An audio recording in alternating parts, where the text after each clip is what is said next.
kita lihat apa-apa saja yang akan Ibu tampilkan di sini. Topiknya adalah merdeka.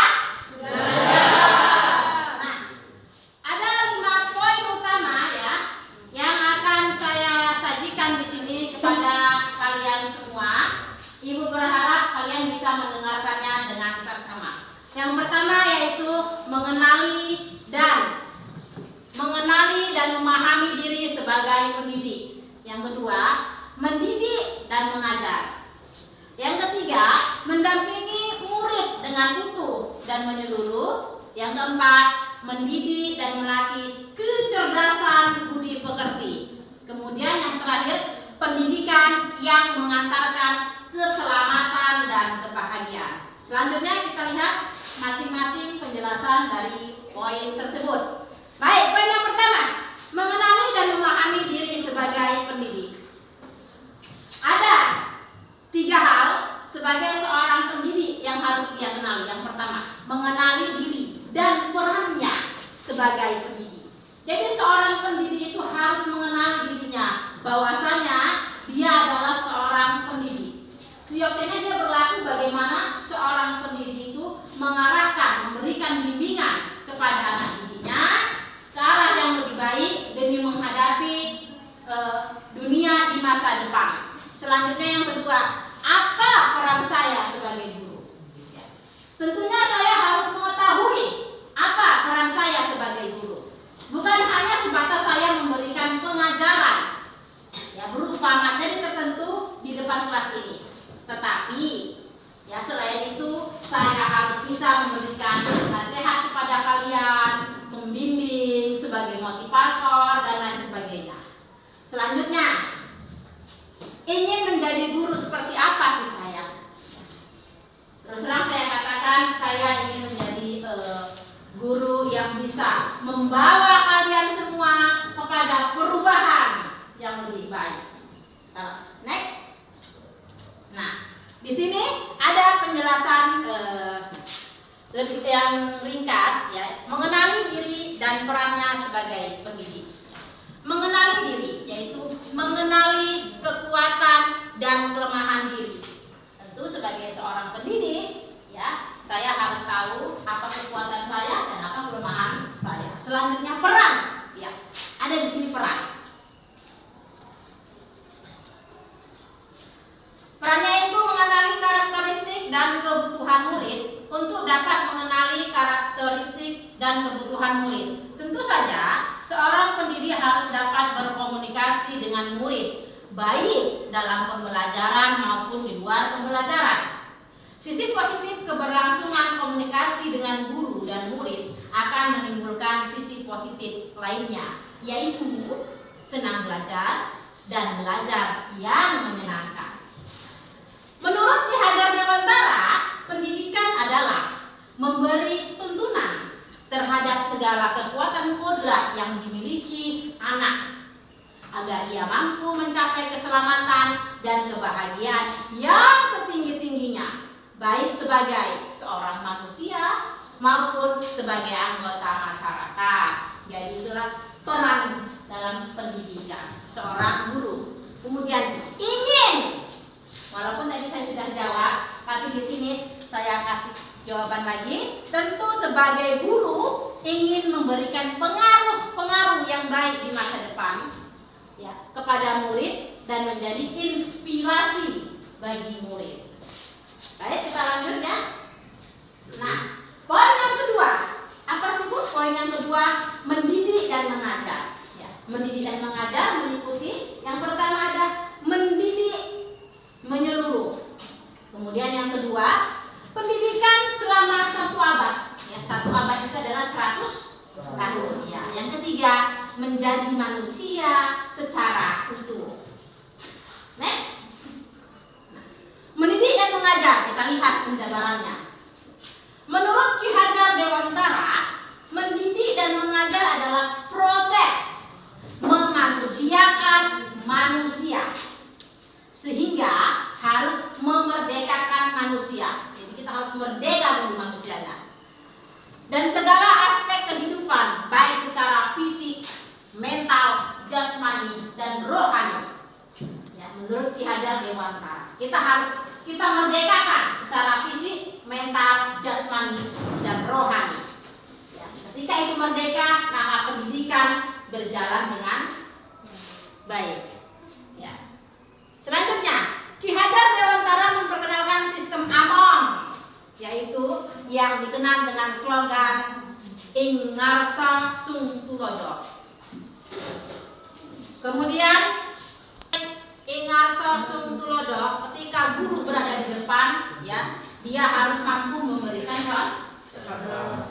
Kemudian yang kedua, Ing Madya Mangun Karso, ketika guru ada di tengah, dia harus bisa memberikan semangat kepada anak didiknya. Dan yang terakhir adalah Tuturi Handayani, yaitu ketika guru berada di belakang siswa, ya, dia harus mampu memberikan dorongan atau menjadikan muridnya orang-orang yang mandiri atau orang-orang yang merdeka yang tumbuh kembang secara maksimal.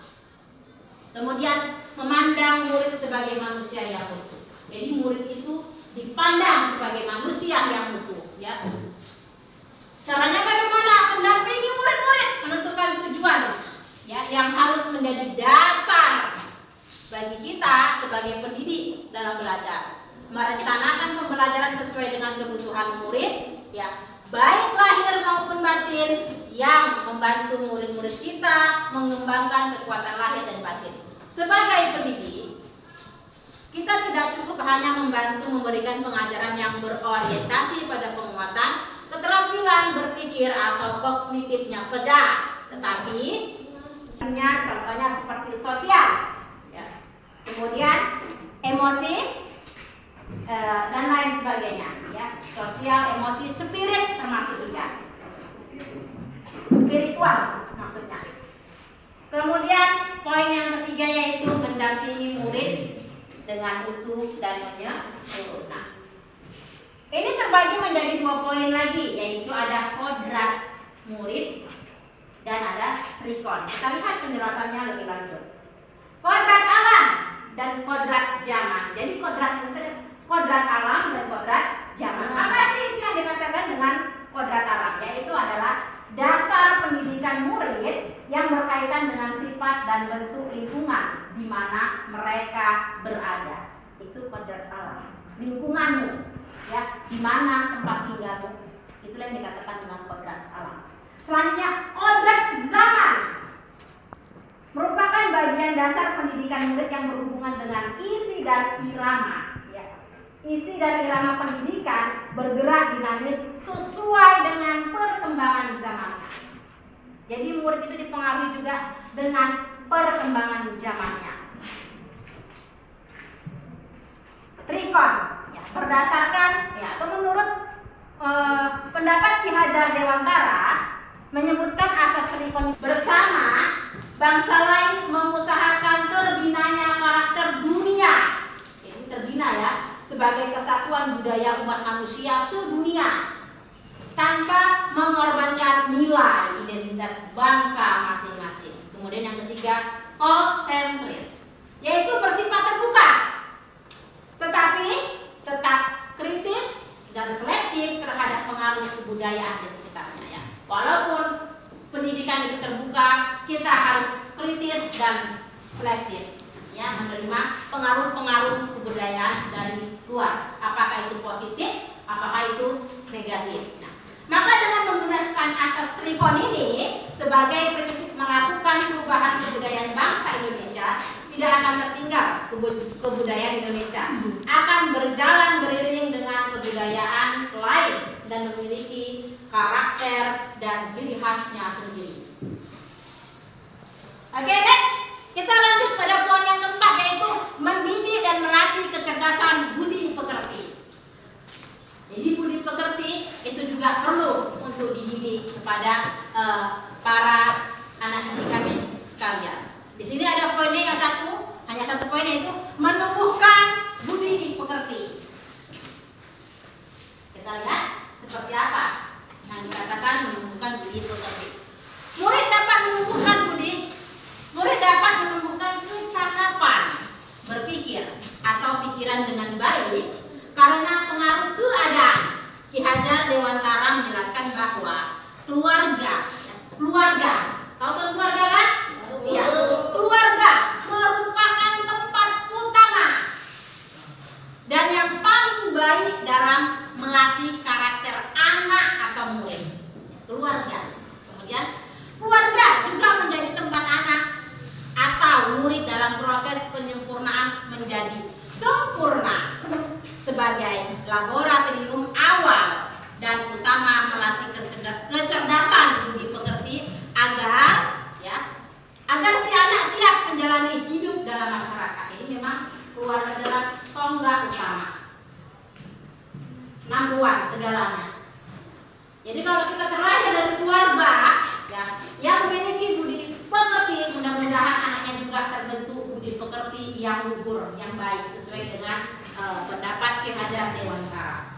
Selanjutnya, pendidikan harus mampu memahami kemampuan kodrat anak atau murid sebagai individu yang sadar mampu memikirkan, memahami, merasakan, berempati, berkehendak, dan bertindak semestinya. Dapat kita tanamkan dalam benak kita sebagai pendidik agar murid mampu berefleksi, memberikan makna dari pengalaman-pengalamannya untuk mengenal dirinya. Maka murid dapat menjadi manusia atau individu yang merdeka, berakal budi, yang menentukan keberadaan dan jati dirinya. Iya. Jadi memang seorang pendidik itu juga harus bisa memahami kodrat murid. Tadi kodrat murid ada kodrat alam dan kodrat zaman. Kalau dia kodrat alam berarti dia dengan lingkup. Kalau dia kodrat zaman mengikuti perkembangan zaman. Artinya seorang pendidik memang harus bisa mengenali kodrat muridnya.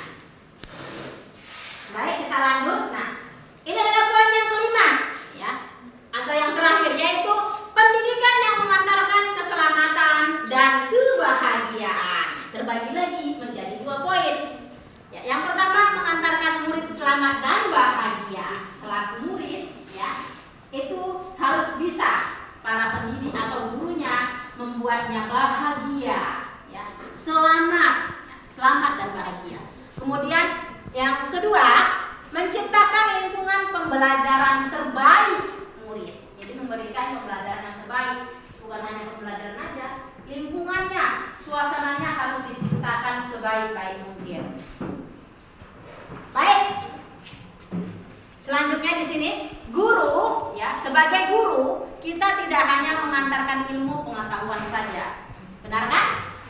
Jadi guru bukan hanya mengantarkan atau mentransfer ilmu pengetahuan kepada siswa, tetapi juga memantau dan membimbing murid untuk menemukan pemahaman yang bermakna.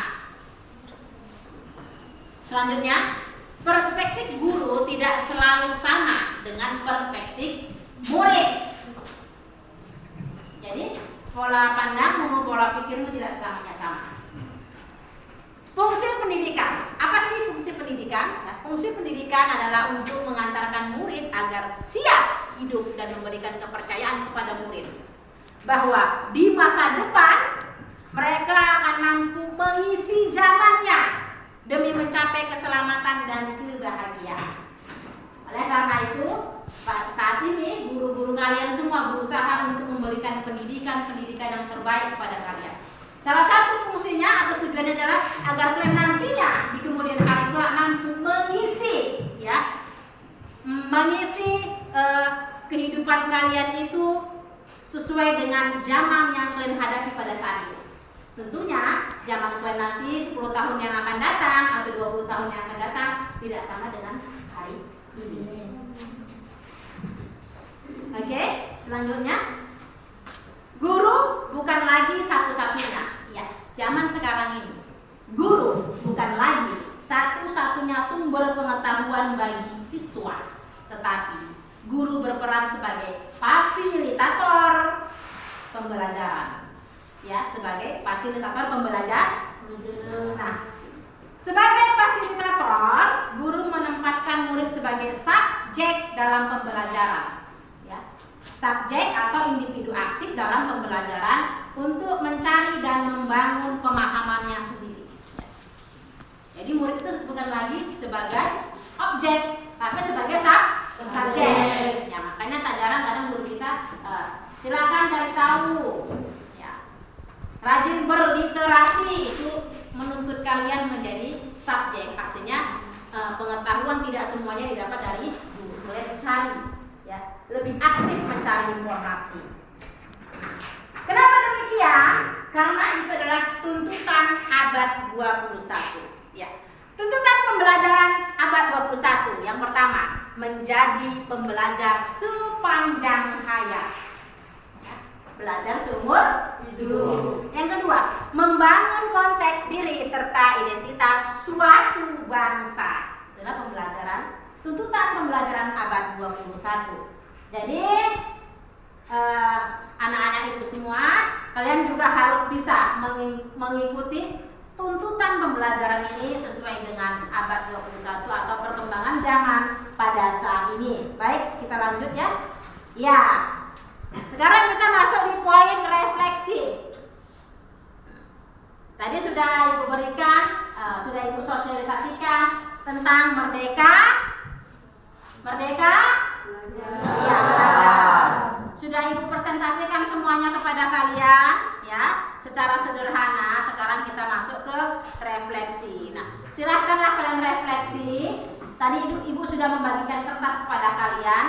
Silahkan dilihat refleksinya dan harapan ibu dijawab dengan sejujur-jujurnya. Bisa? Bisa, Bu. Baik. Demikianlah presentasi yang ibu lakukan pada hari ini. Semoga kalian bisa memahami dengan baik apa-apa yang ibu sampaikan ya. Terima kasih dan saya akhiri. Assalamualaikum warahmatullahi wabarakatuh.